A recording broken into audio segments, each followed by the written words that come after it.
नमस्ते दोस्तों, चलिए शुरुआत करते हैं आज फिर एक न्यूज़ और कुछ नए वर्ड मीनिंग के साथ और एक ग्रामर का कॉन्सेप्ट भी जो आप स्पोकन इंग्लिश में यूज़ कर सकते हैं और कई बार वो एसएससी के एग्ज़ाम्स में भी आ चुका है। तो चलिए देखते हैं, लेट्स हैव अस बिगिन। आज जो पहली जो न्यूज़ है वो है अभी पीछे हमारी जो इंडिया में विजय दिवस मनाया गया था। विजय दिवस, आपको पता है विजय दिवस के बारे में हैं? इसके बारे में हम देखेंगे। 16 दिसंबर को मनाया जाता है। इसके बारे में एक न्यूज़ है, वो देखते हैं हम। न्यूज़ है आपकी, देखिए, विजय दिवस इज़ कॉमेमोरेटेड। देखिए बच्चे, यहाँ पर एक वर्ड आया है कॉमेमोरेटेड। ये एक बहुत ही अच्छा वर्ड है कॉमेमोरेटेड। इसका मतलब होता है किसी की याद में कोई सेलिब्रेशन मनाया जाना। क्या कहा? किसी की याद में कोई सेलिब्रेशन मनाया जाना, उसको बोलते हैं कॉमेमोरेट। ठीक है, तो विजय दिवस इज कॉमेमोरेटेड। यहाँ पर जो इज कॉमेमोरेटेड है बच्चे, ये एडवांस का ही पार्ट है। जो भी आप बच्चे जो सीख रहे हैं वो देखेंगे। Every 16 December in India this day is observed. Observed का मतलब होता है इसको मनाना। ठीक है, ऑब्जर्व्ड का मतलब होता है कि इसकी याद में किसी चीज़ को मनाया जाना। This is clear. तो observed to remember India military's victory. Victory का मतलब क्या होता है? विक्ट्री का मतलब होता है विजय। विक्ट्री का क्या मतलब होता है? विजय। ओवर पाकिस्तान इन इंडो पाक वॉर ऑफ 1971। 1971 में भारत पाक का जो युद्ध हुआ था उसकी याद में उसकी ऑब्जर्वेशन में इस दिन को मनाया जाता है। For the liberation of, liberation होता है मुक्ति। लिबरेशन का मतलब होता है मुक्ति, किसी को लिबरेट करना, किसी को छुड़ाना। आपको पता हो गया कि 1971 में जब बांग्लादेश को आज़ादी दिलाई गई थी, भारत की जो इंडियन आर्मी थी उसने उसको आज़ादी दिलाई थी और करीबन 90,000 से ऊपर पाकिस्तान के सैनिकों ने वहाँ पर सरेंडर किया था। तो उसी की न्यूज़ है।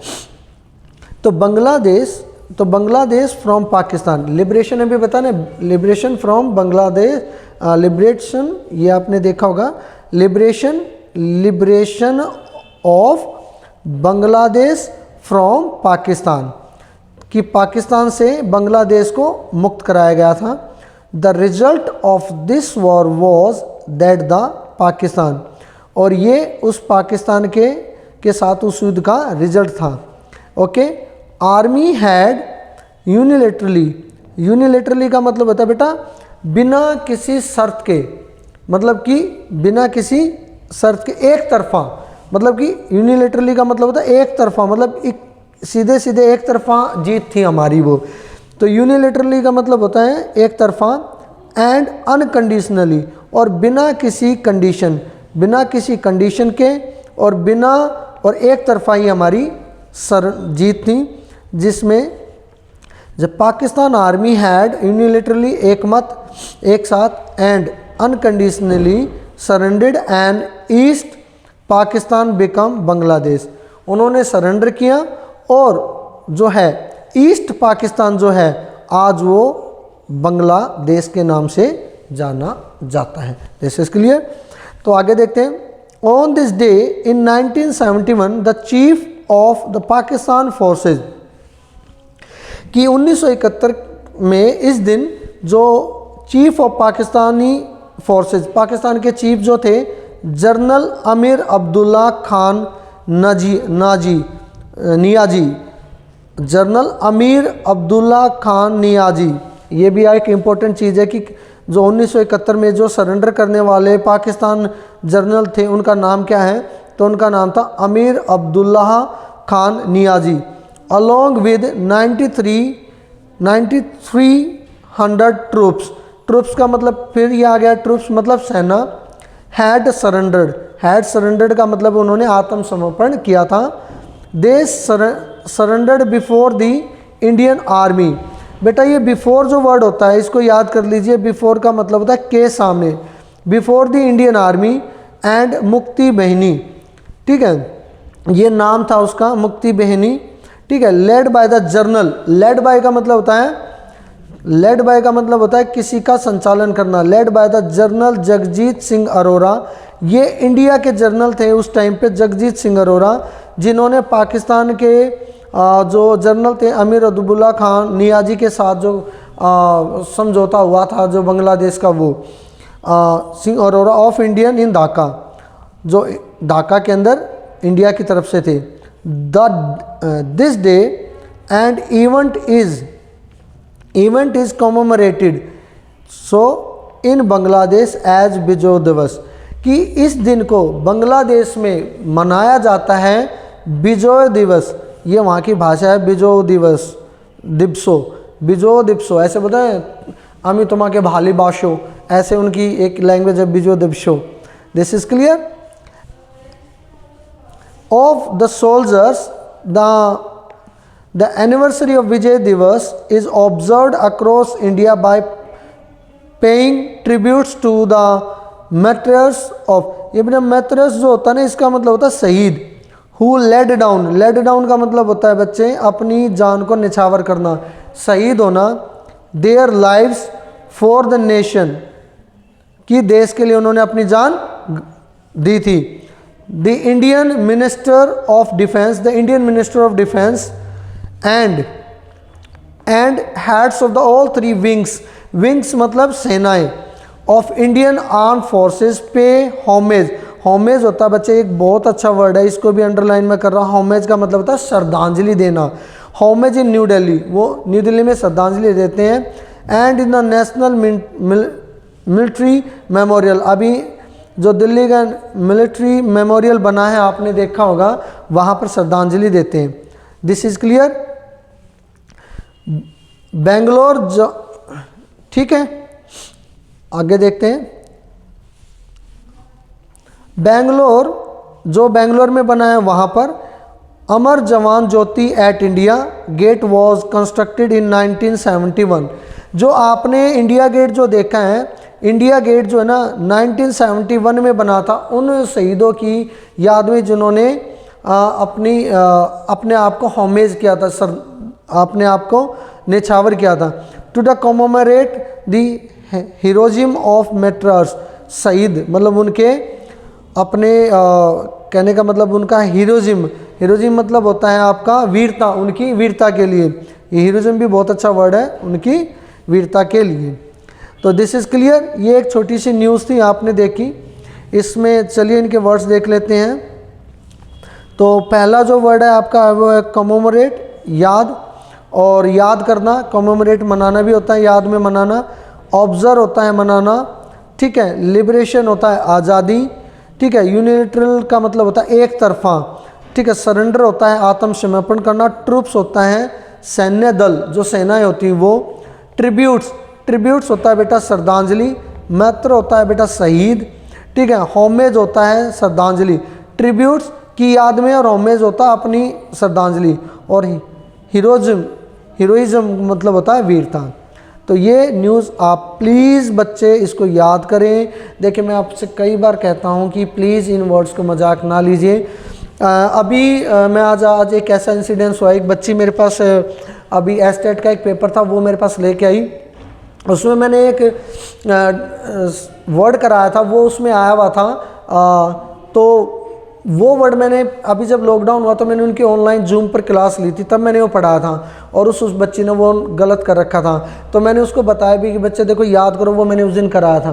तो ये वर्ड है ना, काफ़ी सारे वर्ड आपके एग्जाम्स में आते हैं, प्लीज़ इनको सीरियसली याद करें। चलिए आगे कुछ फ्रेजल वर्ब्स हैं, कुछ फ्रेज होते हैं। जैसे आज का पहला फ्रेज है आपका रेन ऑन। रेन ऑन होता है लगातार वर्षा करना, रेन ऑन। एक गाना है ना उसका, पिटबुल का, रेन ऑन ओवर मी, मेरे ऊपर बरसात होना, ऐसे ही। तो ये वर्ड है आपका, ठीक है। रेन ऑन का मतलब होता है लगातार वर्षा होना, ठीक है। तो he rained on blows on his neck, मतलब उसने, ब्लोज का मतलब क्या होता है बच्चे? ब्लोज का मतलब होता है मुक्के, लात, गुस्से जो होते हैं ना उनको बोलते हैं ब्लोज। तो ब्लोज, ही रेन्ड ऑन, उसने लगातार उसकी नेक पर, गर्दन पर मुक्कों की बारिश कर दी, ठीक है। अगला वर्ड है आपका rain of rain out. Rain of rain out, या तो रेन ऑफ हो या रेन आउट। इसका मतलब होता है वर्षा के कारण किसी घटना का होने से रुक जाना, वर्षा के कारण किसी घटना का होने से रुक जाना। The traffic had rained of in the evening for 2 hours। The traffic had rained of in the evening for 2 hours, मतलब इवनिंग में शाम को वर्षा होने के कारण ट्रैफिक 2 घंटे के लिए रुक गया। अगला रेकअप। बेटा रेकअप एक वर्ड होता है जिसका मतलब होता है किसी बुरी बात को सामने लाना। कई बार होता है बुरी बात को सामने लाना। एक वर्ड और भी आप लिख सकते हैं, इसमें मैं आपका लिख रहा हूँ rake up the past. Rake up the past, rake up the past का मतलब होता है गड़े मुर्दे उखाड़ना। क्या मतलब होता है? गड़े मुर्दे उखाड़ना। जब हम कहते हैं ना don't rake up the past, गड़े मुर्दे मत उखाड़ो। और रेक अप का मतलब होता है किसी चीज़ को बाहर लाना। तो the media raked up the pension scandal. जो मीडिया है, जो हमारी मीडिया है, उन्होंने जो पेंशन का स्कैंडल था, पेंशन का जो घोटाला था, उसको सामने लाए, वो उसको सामने ले आए। और हम कई बार कहते हैं अपने दोस्त, अरे यार ओए please don't rake up the past, यार गड़े मुर्दे मत उखाड़, लीव इट। ठीक है, लेट्स हशप इट। ठीक है, इसको चलो छोड़ दो, दबा दो। चलिए अगला वर्ड है आपका रेक ऑफ। क्या है? रेक ऑफ, गलत ढंग से प्राप्त किया गया लाभ। जब रेक ऑफ का मतलब होता है बच्चे, एक ये रेकअप है, ये ध्यान रखना, ये रेकअप है और ये है रेक ऑफ। रेक ऑफ मतलब गलत ढंग से किसी चीज़ को प्राप्त करना, उसे कहते हैं। He dislikes getting any rake off from any deal. मतलब उसने कहा, वो कहता है कि ही डिसलाइक, वो नापसंद करता है गलत ढंग से जो किसी भी गलत ढंग से कमाया गया सौदे में कोई लाभ। इसमें एक वर्ड और है बच्चे, इसमें है फ्लिथी लुकर। ठीक है, ये वर्ड इसका मतलब होता है गंदी आकर्षक। गंदी आकर्षक कोई चीज़ उसको बोलते हैं। ठीक है, फिर है रेव अबाउट। रेव अबाउट, अगला वर्ड क्या आपका? रेव अबाउट। रेव अबाउट का मतलब है किसी व्यक्ति या वस्तु के बारे में उत्साहपूर्वक प्रशंसा कहना। मतलब रेव अबाउट, मान लो मैं किसी के सामने में किसी के पास बहुत अच्छी गाड़ी है, तो मैं उसकी जो है ना बहुत ज़्यादा प्रशंसा कर दूँ ना, तो वो होता है रेव अबाउट। Rev about.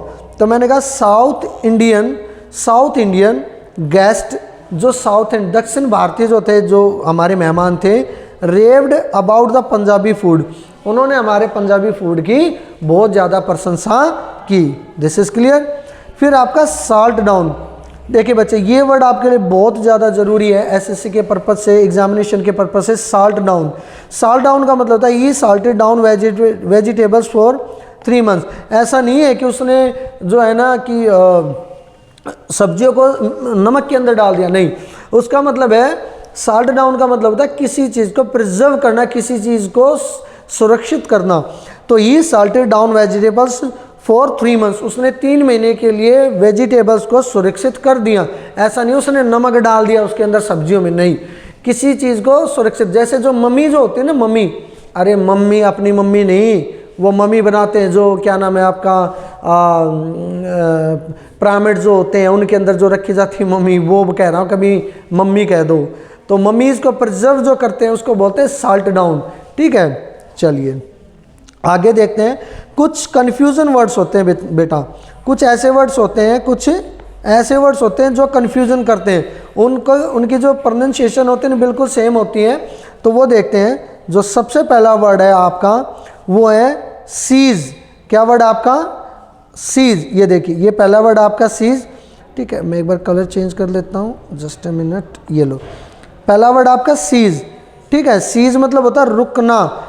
ठीक है, और एक वर्ड आपका सीज, इसका मतलब होता है जब्त करना। तो इन दोनों की जो प्रोनाउंसिएशन है वो बिल्कुल सेम है, लेकिन इनका अलग अलग मीनिंग होता है। एक सीज होता है किसी चीज़ का रुक जाना, इंजन सीज हो जाना, और एक सीज का मतलब है जब्त हो जाना। अभी मैंने पीछे एक न्यूज़ में मैंने बताया था, द नारकोटिक ड्रग्स क्या नाम है, जो आपकी पैरामिलिट्री फोर्सेज है, उन्होंने अभी 500 करोड़ के जो है क्या नाम है नारकोटिक ड्रग्स को सीज किया है। तो वहाँ पर वो सीज वर्ड आया था, तो ये वाला सीज था वहाँ पर, ऊपर वाला नहीं।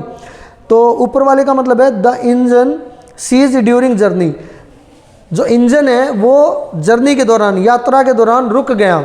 और the China seize 1000 of miles of India's territory in 1962, और चाइना ने 1962 की लड़ाई में हमारे हिंदुस्तान की जो ज़मीन है, वो जो टेरिटरी है, उसमें काफ़ी माइल्स तक, काफ़ी दूरी तक कब्जा कर लिया था। जो आज भी जो गलवान घाटी, अभी जो गलवान घाटी में जो अभी दंगा हो रहा था, जो चाइना के जो सोल्जर्स उनके साथ में गलवान घाटी पे और जो झील है उस पर, वो इसी वजह से हो रहा है क्योंकि 1962 में वहाँ पर दोनों ही सेनाओं के बीच में युद्ध हुआ था। और चाइना हमेशा से ही ऐसी हरकतें करता आया है कि वो हिंदुस्तान की ज़मीन पर आगे बढ़ना चाहता है। But it's a great thing, हमारी जो आर्मी है, हमारे जो आर्मी के जवान हैं, वो कभी उनको ऐसा करने नहीं देंगे अब, क्योंकि अब जो हिंदुस्तान है वो 1962 वाला हिंदुस्तान नहीं है, इट्स 2021 चल रहा है, ये 21वीं सदी का भारत है। तो आगे देखते हैं, अगला वर्ड है चेक, नियंत्रण रखना। और एक चेक होता है जो आप बैंक में पैसे देकर निकालते हैं, ये भी चेक है, ये भी चेक है।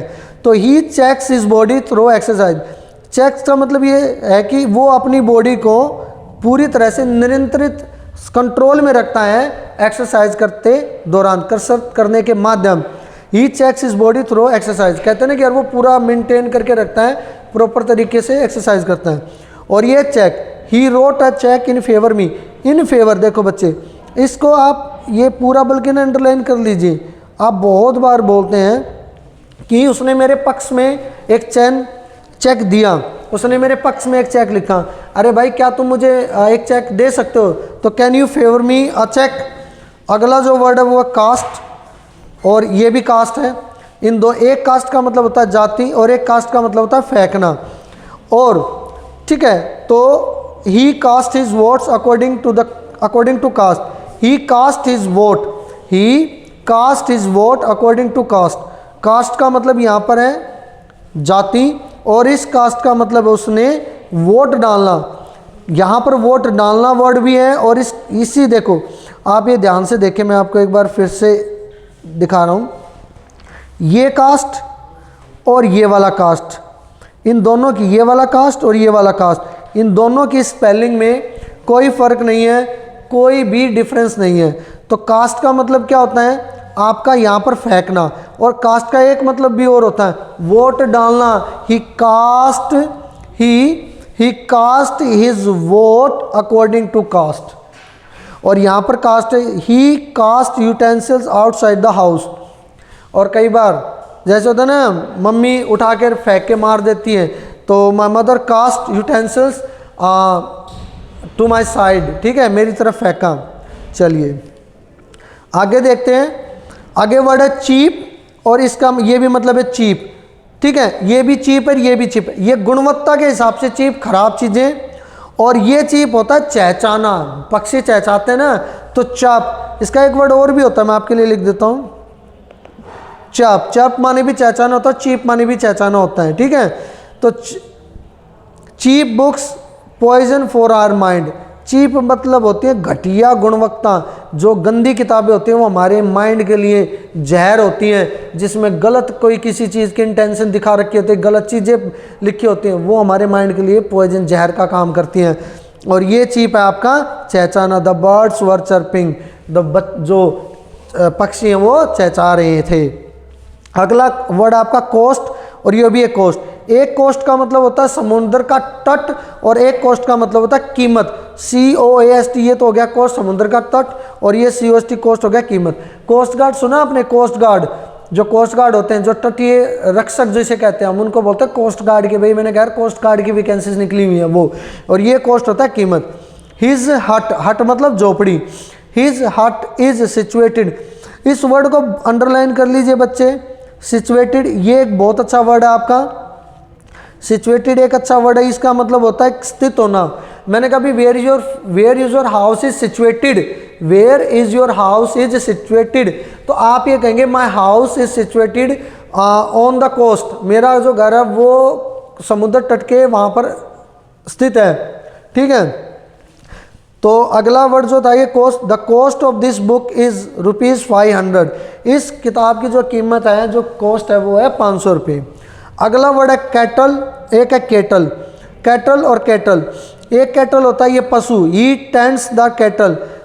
टेंड्स का मतलब होता है देखभाल करना, ही टेंड्स द कैटल, वो पशुओं की देखभाल।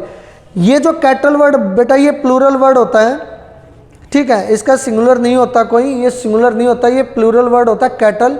कैटल का मतलब होता है मवेशी, जो पशु होते हैं जो जिनको हम घर में पालते हैं वो उनको बोलते हैं कैटल, ठीक है। और एक होता है केटल, इसका मतलब होता है केटली, जिसमें चाय वाय डालते हैं, मिल्क डालते हैं।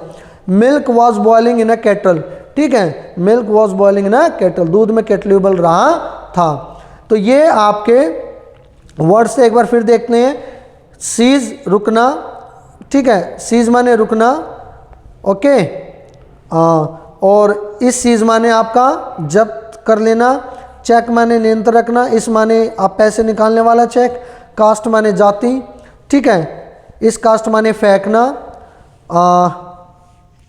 चीप माने खराब गुणवत्ता वाला, एक चीप माने चहचाना, कोस्ट माने समुद्र तट, एक कोस्ट माने कीमत, कैटल माने पशु, ठीक है, और एक केटल माने केटली।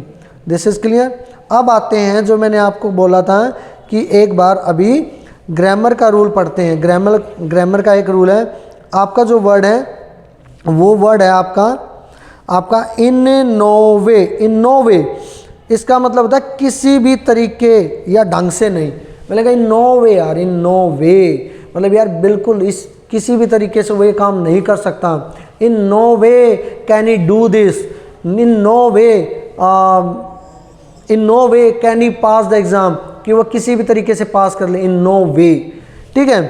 तो इन नो वे का जो यूज़ होता है बच्चे, एक मैं बताता हूँ इन नो वे को यूज़ कैसे करना है। इन नो वे के बाद जो सब्जेक्ट आता है उससे पहले हेल्पिंग वर्ब लगती हैं। तो आप देखिए मैंने कहा इन नो वे कैन ही पास, ये जो कैन है ये हेल्पिंग वर्ब है, ही सब्जेक्ट है, पास वर्ब है, ठीक है। इन नो वे ये आपका फ्रेज है, in no way can he पास, किसी भी तरीके से वो एग्ज़ाम पास नहीं कर सकता। पास्ट इंडेफिनेट और प्रेजेंट इंडेफिनेट में कैसे यूज़ करेंगे देखिए। टेंसों में हेल्पिंग वर्ब का प्रयोग नहीं होता, इसलिए उन वाक्यों में डू डज डिड का प्रयोग सब्जेक्ट से पहले किया जाता है।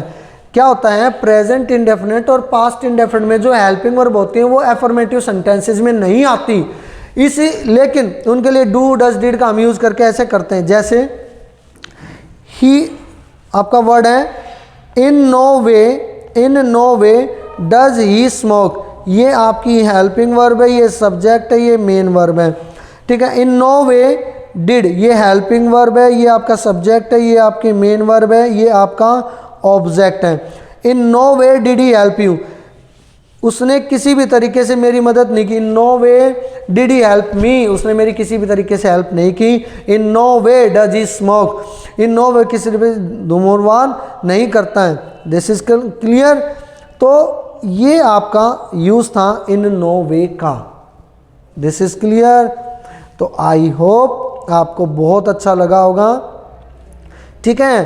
तो अब हमें भी डेली वर्ड मीनिंग याद करके अपने आप एक विजय दिवस मनाना है, आपको भी एक विजय दिवस मनाना है, ठीक, ताकि आप भी इन वर्ड्स को याद करके अपने एग्ज़ाम्स में, अपनी लाइफ में you get the success in your life. My dear students, it's an humble request that every day please watch the video and write down the word meanings in a copy, and in the morning when you get up the first thing you do that read all the words that I give you on a video by video. So please do this work and फिर से वही बात, if you think this video helps you, please recommend to others. I am not saying please subscribe my channel or all the things. If you think आपको लगता है subscribe करना चाहिए, subscribe कर लीजिए। आपको लगता है कि बिना सब्सक्राइब किए आपको वीडियो देखना अच्छा लग रहा है तो वो कर लीजिए, बट प्लीज़ इस वीडियो को देखकर बेनिफिट ज़रूर लीजिए। Thank you so much for watching this video. नमस्ते बच्चों, बाय बाय।